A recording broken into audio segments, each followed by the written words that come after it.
So in this video, I'm going to run through a couple of exercises that you can use to help retrain with pelvic floor, core, and retraining those muscles, the inner legs, which are great for diastasis and also pelvic stability.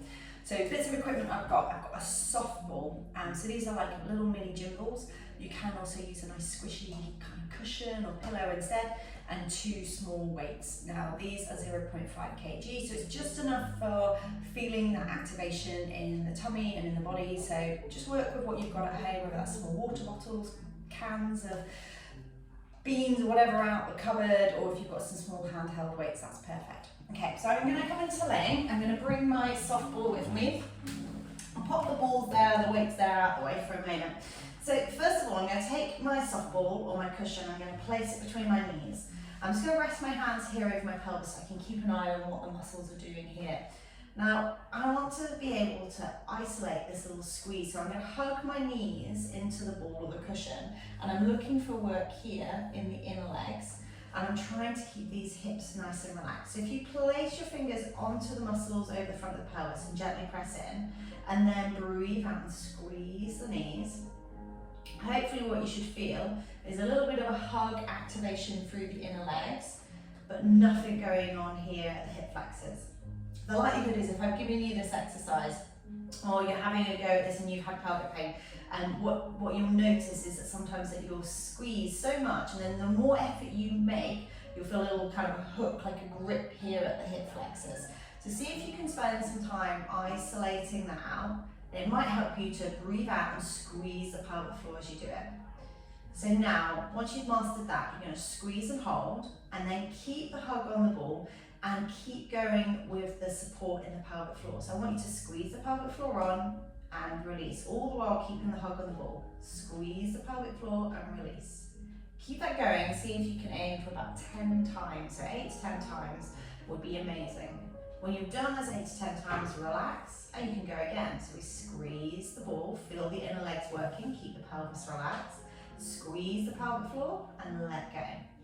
Squeeze, let go. And as I'm squeezing, I'm breathing out. Great. So this is training that support, that coordination, that activation through this front line and into the deep core. Now, once you've mastered that, you're going to pick up your weights, and I'm going to hold them here above my chest. I'm going to start by creating that gentle hug at the knees. So I don't need to overwork, it's just almost just switching on enough effort to create awareness. Making sure that I haven't rounded or arched my back. I'm going to create a gentle pelvic floor squeeze as I breathe out and reach my arms overhead, and then inhale back over my chest again. So I'm keeping the knees gently hugged. As I reach back with my hands, I'm going to breathe out and connect through my pelvic floor and core. And then I'm going to return on that in-breath. So keep that going in your own time. I'm going to drop one of the weights down just so I can talk you through this a little bit more. So, things to watch out for as you're doing this. As you reach your hand overhead, try not to arch the back. Keep the ribs here nice and settled so that we're not pinging up, we're keeping them relaxed. You don't need to force them and brace them down, you just keep them connected to the bed. That's it. So we breathe out, take the arms away, keep the ribs connected, keep the pelvic floor engaged. Inhale, return and reset. It's almost like you've got a diamond on the front of your body running from your heart out to your waist down to your pubic bone. And you're trying to keep that diamond hugged to the same size, so it's not getting bigger and arching, but you're also not shrinking and rounding. You're keeping it that same tension. And what you should feel is you take your hands back, you can feel a little bit of work coming into your tummy, some awareness, and you can learn to control those together.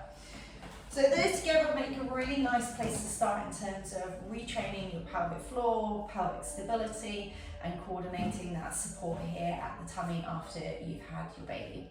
If you've got any problems with that, do just give us a shout. You can email us or drop us a line, and we'll be happy to help with your exercises.